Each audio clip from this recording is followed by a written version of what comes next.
In this video, I'm going to show you how to cancel your AI Signal subscription. So first of all, you need to tap on this icon to open up your device settings.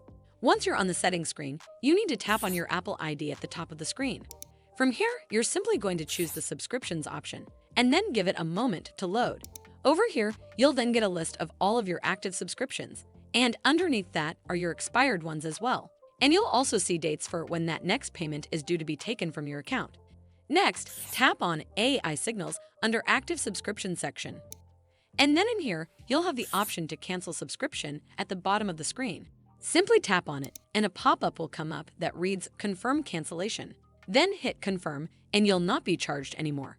And the great thing is, you can carry on using the app until the subscription date was originally due.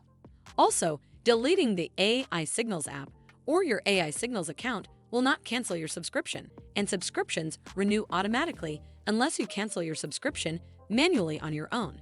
Well, that's all for this video. I hope you found this video helpful, and if you did, make sure you give it a thumbs up to see more videos like this, and don't forget to hit that subscribe button.